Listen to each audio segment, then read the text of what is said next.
১৫০০ বছর আগে যিনি কোরআন নাজিল করেছেন ওই দিন জানিয়ে দিয়েছেন, আমি আল্লাহ দুনিয়াতে তোমাদের পাঠিয়ে দিয়ে চুপ করে নেই। তোমাদের দুই কাঁধে দুই সিসিটিভি আমি আল্লাহ সেট করে দিয়েছি, আর এই দুই সিসিটিভি কে চালাবার জন্য দুইজন ফেরেশতাকে জিম্মেদারি দিয়েছি।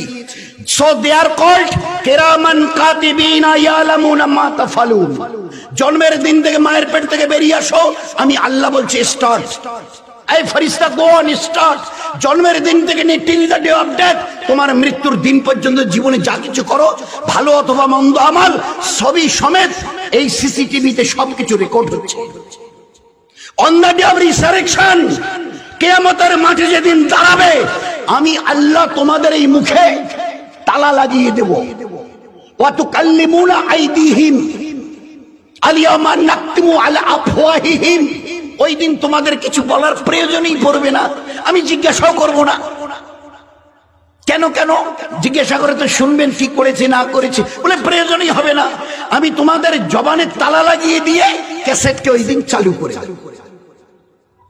আল-ইয়াওমা নাকতিমু আলা আফওয়াহিহিম, তোমাদের জবানে ওই দিন তালা লাগানো হবে। ওই দিন ক্যাসেট খুলে দেব, তোমাদের হাত পা চোখ যা কিছু আমার সঙ্গে পুরো ক্যাসেট এইভাবে বাজিয়ে শুনিয়ে দিবে, আর আমি দেখে নেব। তোমরাও দেখে নেবে কি করেছি না করেছি, সব দেখে নেবে। আল্লাহ দুনিয়াতে আমাদের এমনি চলো গিয়ে মস্তি করো আমাদেরকে আজাদ করে ছেড়ে দেয়নি। কোরআন বলছে কিরামান কাতিবিনা ইয়ালামুনা মা তাফালুন।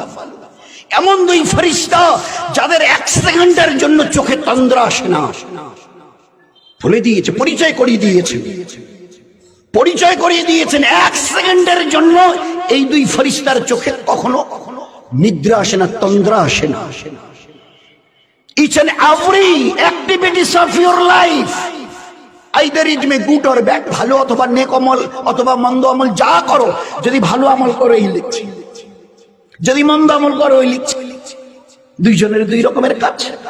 তখন মশা বলছিলেন, তো আল্লাহ আমাদের দুনিয়াতে আজাদ করে ছেড়ে দেয়নি, পাঠাবার সঙ্গে সঙ্গে দুটো ক্যাসেট ওখানে সিসিটিভি বসিয়ে দিয়ে দুনিয়াতে এবারে ছেড়ে দিয়ে বলছে বি কেয়ারফুল, সাবধানে চলিও।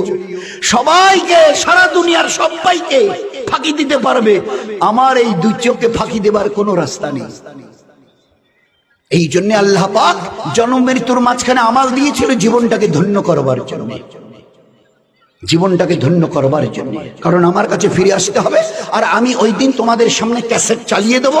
সে ক্যাসেট সবই সমেত তোমরা আওয়াজ পর্যন্ত শুনতে পাবে। কি করেছো দুনিয়ায়, কি করেছো, কে কি করেছো দুনিয়ায়। হাদিসে পাকের মধ্যে এক জায়গায় এসছে, ওই সময় আল্লাহ পাক হাতের ক্যাসেট খুলে দেবে। অত আল কাল্লিমুনা আইদিহিম, আমি সুইচটা টিপে দেবো, যেমন মোবাইলের সুইচটা টিপি দিই, যেটা প্রয়োজনে গুগলে ওখানে টিপি দিয়ে আমি তোমাদের হাতের সুইচটা টেপে দেবো। ওয়াতু কাল্লিমুনা, ও আমার সঙ্গে কথা বলবে। ওয়াতু কাল্লিমুনা আইদিহিম, হাত কথা বলবে। তো ওই সময় বলতে গিয়ে সব কখন কোন সময় কি করেছে, এই হাত ভালো জায়গায় গেছে, অথবা কোনো মেয়ে ছেলের দিকে হাত বাড়িয়েছে, কোথায় গেছে, কোনো ভালো কারো গরিব মানুষের দিকে দুটো 10টা টাকা বার করে দিয়ে গেছি, অথবা কারো পকেট থেকে কিছু বার করে নেবার জন্য হাত বাড়িয়েছে, সব এই দিন সে ফাঁস করবে। ওই সময় আমি লোকটা মজিবর বলবো, হ্যারে হাত, আমার প্রতি তোর এতটুকু দয়া নেই? ইস, তোমাকে দুনিয়া থাকা অবস্থায় কিভাবে হেফাজত করেছি তুমি একটা বেরো মনে করো না? ওই যে সেদিন মারামারির টাইমে লোকগুলো দৌড়ে এসে কিভাবে মানে বাড়িটা লাঠিটা তুলেছিল তোমাকে মারবার জন্য, আর যদি পড়তো তোমার এই জায়গায় তুমি বলো তো 2 টুকরো হয়ে যেত। ঠিক করে আমি সঙ্গে সঙ্গে বাঁচাবার জন্য হাতটাকে এইরকম করেছি, তোমাকে বাঁচিয়ে দিয়েছি, আর আজ তুমি কিনা আমার ব্যাপারে সব খুলে বলছো। ওই সময় হাত বলবে, আমার বানানেওয়ালা আল্লাহ আমাকে তোমার হাওয়ালা করে দিয়েছিল, আমার বানানেওয়ালা আল্লাহ তোমার হাওয়ালা করে দিয়ে বলেছিল এই হাত নিয়ে তুমি কি করবে আর কি করবে না, এই হাত কোথায় যাবে কোথায় যাবে না বলে দিয়েছিল। তা তো তুমি করনি। আমার আল্লাহ যখন জিজ্ঞাসা করেছে, আজ আমি সব রাজ ফাঁস করে দেব। আমার আল্লাহ বলেছে, তো আমার আল্লাহ বলেছে আজ আমি সব রাজ ফাঁস করে দেব, কোনো গোপন থাকবে না।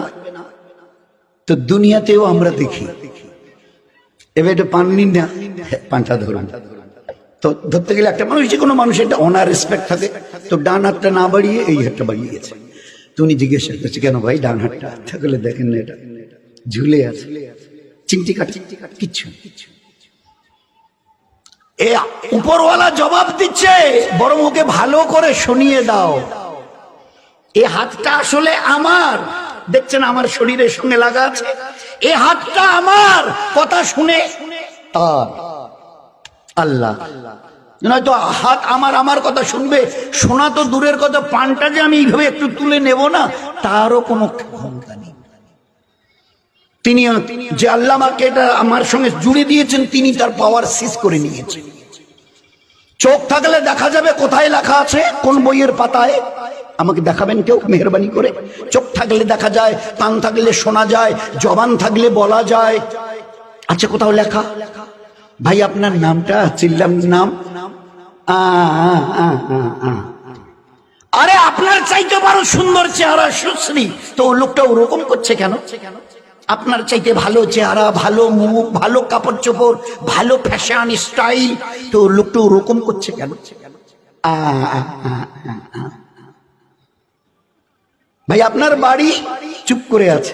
আরে ভাই আপনাকে বলছে আপনার বাড়ি, পাশের লোকটা বলছে আসলে উনি কানেই শোনে না।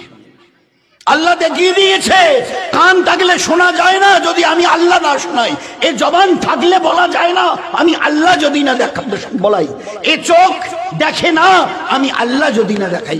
কি বলে লোক? ভাই ওনাকে আসলে কি করে চিনবে, উনি তো জন্ম অন্ধ, জন্মের থেকেই চোখে দেখে। আল্লাহ দেখি, এ হচ্ছে হকিকতে, হচ্ছে ঈমান, লা ইলাহা। চিউটি থেকে জিবরিল কেউ করে না, করেনেওয়ালা জাত আল্লাহ। আমাকে চলার জন্য যে হায়াত তন্দুরুস্তি রেখেছে, এটা তার মেহেরবানি। পাশের বাড়িতে গিয়ে দেখো, জওয়ান 22 বছরের ছেলেটা, মানে হ্যাঁ শুধু লেংড়িয়ে নয়, পা ছেঁচেলে, মানে পিছন থেকে মাটিতে ছেঁচিলিয়ে যাচ্ছে, দাঁড়াবার কোনো ক্ষমতা নেই। আমাদের মাথাভাঙা ব্লকের পাশেই একটা বাড়ি, এক ভাইয়ের আমিনুরের, তারই একটা ভাস্তা, এখন বোধহয় 24 বছর বয়স চলছে, দাঁড়াতে পারে না। 24-25 বছর বয়স চলছে ছেলেটা, ওই বসে বসে আল্লাহ তোমাকে একে দেখো, আর তোমার নিজের চেহারাটাকে দেখে ভালো করে বুঝে নাও, এ আল্লাহ, এ বেচারা দুটো দাঁড়াতে পারে না, 24-25 বছরের, হি ওয়াজ এ ভেরি ইয়াং। 24 বছরের বয়সের লোক তো মানে যুবক হয়, আর সে দাঁড়াতে পর্যন্ত পারে না। আর আল্লাহ তুমি কত দয়ালু যে আমাকে শুধু দাঁড়ানো নয়, দৌড়াবার মতো আল্লাহ তুমি আমাকে ক্ষমতা দিয়েছ। কবে আল্লাহ কোন জিনিসটা সিজ করে নেবে জানা নেই। এই জন্য দোস্ত, একটু হুশ করে চলিয়ে, দুনিয়া মজাক উড়াবার জায়গা নয়, হুশ করে চলিও, আমার কাছে ফিরে আসতে হবে। ওই দিন আমায় 4টা জবাব নেব। সারাটা জীবন কোন আমলে কাটিয়েছো? জওয়ানি যখন টকবক করত, ওই জওয়ান কালের পুরো হিসাব শোনাও। Second question will be there. সারা জীবনের হিসাব দাও। দ্বিতীয় কোশ্চেন, জওয়ানি যখন ছিল 15 থেকে 30-35, ওই সময়টা কি করে কাটিয়েছ?